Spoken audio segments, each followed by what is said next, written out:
Hello guys, how are you guys doing? I hope you guys are doing great. My name is Cheyenne, I'm from AZ Education, and today we have a video about the CELPIP Task 1 writing, and that also relates to IELTS Task 1, general module.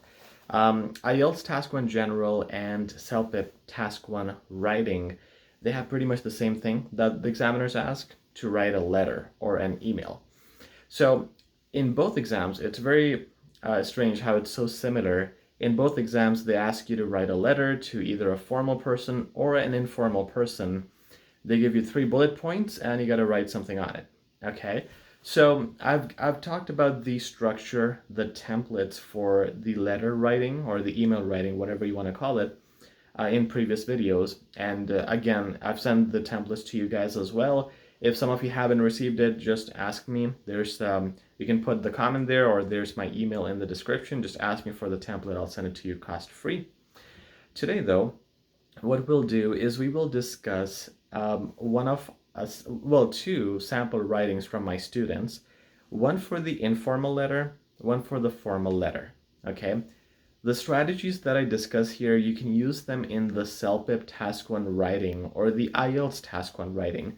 It is the same thing. You can follow the same templates, the same questions, and the same word limit pretty much applies. So there's not much difference, okay? So you want to make sure you go to the link in the description. There's going to be a link to my blog. If you do not see the blog, you will not understand this video at all, because the article that I'm going to read from is put on the blog. So once I'm reading through this passage, make sure to go to our blog and you check what I'm talking about, because I'm going to be reading from this letter, and I'm going to point out mistakes from there. So you want to keep the blog open and the YouTube video open to really understand. Okay? So again, let's talk about the 3 things in letters or emails. One is the informal letter, then semi-formal, and formal. Informal is written to friends and family. Simple definition, written to friends and family. Formal is everybody else. Okay? Semi-formal is someone in between. For example, your neighbor, who could be your friend or could not be, right? So we don't know. But the semi-formal structure or template doesn't exist in both IELTS and CELPIP. So the only things you want to worry about are formal and informal. Make a rule. If it's a friend or family, it's informal. Otherwise, it's formal. About the neighbor, depends. So if in the question it says, this neighbor is your friend, you want to use the informal structure. If it's not, then it's just a neighbor, then it's formal. Okay, I hope that makes sense. Okay, this writing was written by one of my students, and again, this is in the blog. Please go on the link in the description and open this writing while you listen to me. You won't understand it without it. Okay, so assuming you have opened the blog now, and by the way, you can subscribe there too. We post a lot of content there as well. So the first writing here is the informal writing. It's inviting a friend. And the question is, you have to invite this friend to a party. You have to explain the reason for the party. Bullet point 2, give the date and time. Bullet point 3, suggest what the classmate could bring to the party. Okay, let's analyze what my student has written. This kind of letter writing in IELTS can get a band 7. In CELPIP, it can get easily a 9. So it's a pretty good writing. We'll see why it's a good writing, why you will get those scores, and we'll also see why you won't get a CELPIP 10 or 11 or an IELTS 8. Okay? So the first start is informal. It's dear and the name of the person. That's good. You know, you want to make sure you just don't say Mr. or Miss. It's an informal writing, so keep it informal. The finish is also informal. It's take care and then your first name only. Don't do the full name because, again, you are being informal. Take care is good. You can also say best regards, and that's it for informal. For the formal writing, you can say lots of things. Yours truly, yours sincerely, and you can also say best regards, but it's more suitable in informal writing. If I'm writing a formal letter, I'm just going to say yours truly or yours sincerely. Okay, so the start and finish are good. Now we break it down into our template. In our template, we break it down into 5 paragraphs. The first and the last paragraph in the informal writing are supposed to be the greetings. So just like at the start saying hello, hi, how are you? At the finish, finishing up with, okay, talk to you soon, can't wait to see you again. Okay? This guy has done that. So my student has written at the start, I hope everything has been going well for you. I have great news for you. You are going to a party. So that's good. That's a good start and very informal. Finishing, I really hope that you'll be able to join us for the party. Let me know. Nothing special there in the finish, but it is informal. Okay, so that's good. I would have said something like in my template, I'm hoping this letter finds you well. Do let me know whenever you get a chance. Something like that. I forgot my own template, but it is there in the previous videos for you guys to see. So anyway, the start and finish are informal. What I like about the start is how the student has put exclamation marks. If you guys see the second sentence, I have great news for you, exclamation mark, right? So that's good. It has an informal touch. Exclamation marks show feelings. So I'm excited to see you, exclamation mark. I can't believe you bought a new car, exclamation mark. These things show that you have feelings, and that's going to give you good marks because you're showing that you are talking to an informal person. Never use them in the formal writing because you want to show feelings only to friends or family. That is informal letters. Okay, so going to the body 1, 2, 3. What we do in letters is we put 3 bodies, and body 1 answers the first bullet point, which is explain the reason for the party. Body 2 explains the second bullet point, give the date and time, and body 3, the third bullet point. So it's pretty much common sense. Put one body for one bullet point. Don't mash all of them together. You will see templates, you will see samples where all of them are together. You'll see examiners saying, put all of them together. You'll see examiners saying, put all of them separately. There are different opinions. What I know is it's least risky and most sensible to put one bullet point in one body. So 3 paragraphs for 3 bullet points, and then your intro and conclusion, making it 5 paragraphs in total. That always works. Nobody's going to complain about it, and it's least risky. This student maintained his tone in the body paragraphs. If you look how informal it is, the second paragraph says stuff like, if you see the third line, we need to shake him up. Also remember how he told us his great memories about his multiple surprise parties in his early years. This party idea is really attractive for me, Rob, and indeed for Rebecca and Lewis. Rob, Rebecca, Lewis are imaginary people, but he is putting it in this letter as if it's a real thing. And he's using fancy words like, we need to shake him up, which you would use with friends.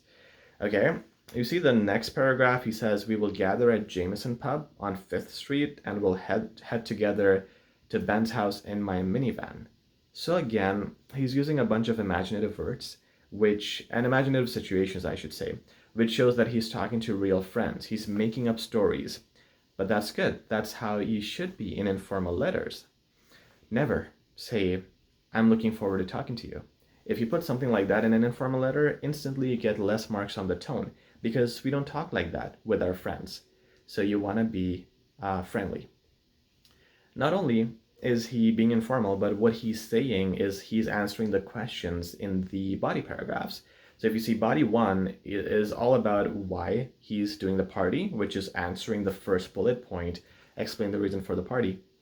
Body 2 gives the date and time of the party, the second bullet point, and body 3 answers the third bullet point. So that's going to be your task response mark. Make sure you answer the bullet points in the body paragraphs. Structure, you got 5 paragraphs. For the vocab, you use the templates that you can ask me, or if you already have seen my previous videos, we have discussed it there. And the informal tone will give you the marks for the tone. So those are all good things. Those are excellent things, which is why this student will score a band 7 in IELTS or 9 in CELPIP. However, why wouldn't he get more is because he does have some grammar mistakes. For example, in the intro, when he says going to the party, it should be going to a party, because we don't know which party it is. It's not specific, so it's just a party. The would be more specific. And in body 1, he said, you know. We don't want to say you know. You know is okay, but it's informal, but it's way too informal. You know, like, kinda, sorta, they're way too informal. They're not even considered proper English by many people, so that's a mistake too. And then there's some more slight grammar mistakes, which will reduce his marks. Vocab could always be better. I think almost every time at least 1 point is reduced for vocab. It's never good enough for the examiners. So there are places where he could improve. For example, when he's saying, I'm organizing a body one, I'm organizing a surprise birthday party for Ben, he should be saying, I am positively thrilled to give you the news of a party that I'm throwing for Ben. You see how much different that is? It has positively, it has a ly, thrilled, it has an adjective, so it gives you that range of vocab and some fancy words. So there's always room for improvement there, which is why this wouldn't go all the way, but it would satisfy a good requirement for the mark. Okay, that is the informal letter. Now you guys would see again in this link on the blog, you will see the second letter, which is the formal letter. This one is you're writing to a gym, I think. Oh no, sorry, this is a different one. So you're living in an English-speaking country and you want to apply for some voluntary work. And the student wrote this formal letter now. Now, let's go into the detail. The first part he said is, Dear Sir, Madam. Many times in the questions, they would specify how you have to start. If they say start with Dear Sir, Madam, start with that. Or if they say start with Mr. Miss, use that. Just do what the question says. If the question doesn't say anything, best to say Dear Sir / Madam. In IELTS and CELPIP, we don't want to say to whom it may concern. I don't know why, but examiners don't like it. So go with Dear Sir, Madam. I'm thinking it's because it's more personal. That's why they prefer that. So we go with that. Okay. Finishing is best regards. And again, you can say yours sincerely, yours truly. That's fine. He put his full name, which is great. It's a formal letter, so it has to be your full name. Let's look at the start. Paragraph 1. It's good. He is giving the reason for his writing. He says in paragraph 1, I'm writing to request assistance, which is nice. Now in the template that I have discussed, I have mentioned it's better to say the purpose of my writing is. Because this thing I'm writing, everybody says this, I'm writing to request. So start with the purpose of my writing is, it's more fancy.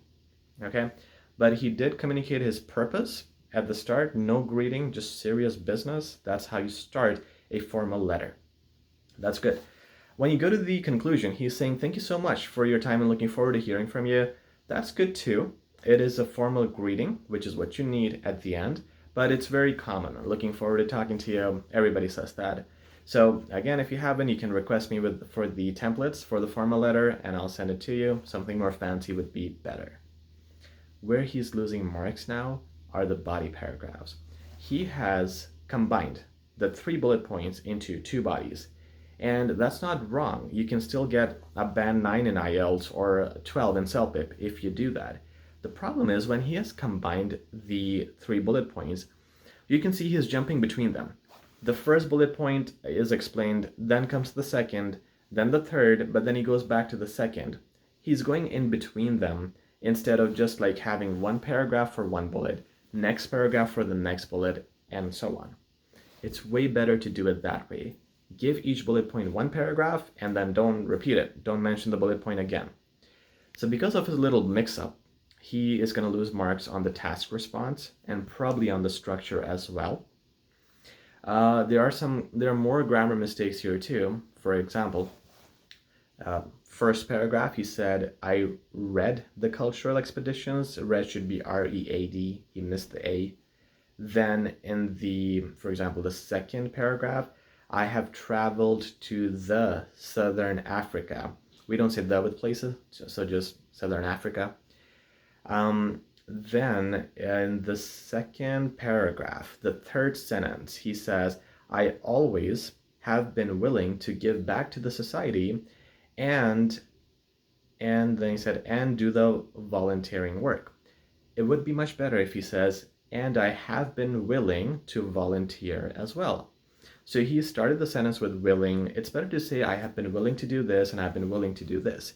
It's a more natural tone, more consistent tone, right? So the consistency is missing and some more grammar mistakes. So because of that, because of the structure and task response, he will get an IELTS 6 maximum or a CELPIP 7 maximum. So you can see if you have a good intro and conclusion, you follow my template, but screw up the middle part, you will get a less mark. So you got to make sure everything is in line with what the examiners are expecting. Another thing the examiners are expecting here is for him to be formal. And he's totally formal. There's nothing fancy here. He's not saying, you know, it will be awesome if I'm a volunteer. No, he's respectfully addressing the formal person and having a professional tone throughout, which will give him his marks, but again, not more than the marks I mentioned. Okay? So again, guys, there's lots of things you want to see. In IELTS, it's very clear. In IELTS, they say task response, which is how clearly you've answered the question. Structure, those things would come if you simply put one paragraph or one bullet point. So 3 bullet points means 3 paragraphs, and then intro and conclusion, meaning 5 paragraphs. Okay? And then you have your vocab, which you can use my templates for and improve your vocab generally. Grammar mistakes. Grammar, you really got to take some lessons with a teacher. We are here for that. So we have multiple teachers who can help you for that. And if you need help there, just message me, email me, comment here, and I'll give you the details. So grammar needs to be good too. CELPIP doesn't really give a 4-section criteria, but CELPIP pretty much is based on the same things. In CELPIP, I've seen that the tone matters a lot too. So when I was in the informal letter, I was telling you guys, hey, you got to talk like a friend, be friendly. In the formal letter, I'm saying the opposite. That matters a lot more in CELPIP, but it also matters in IELTS. Okay, so make sure you guys work on all those areas to get the complete mark. And make sure you were looking at the blog. If you didn't understand this video, go back to the link in the description, click on the link, and on the blog, you will see this whole thing written down, and you'll understand better what I'm talking about. Okay, guys.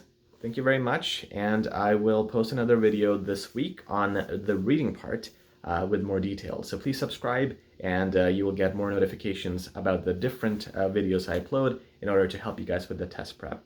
Thank you again, and talk to you guys soon.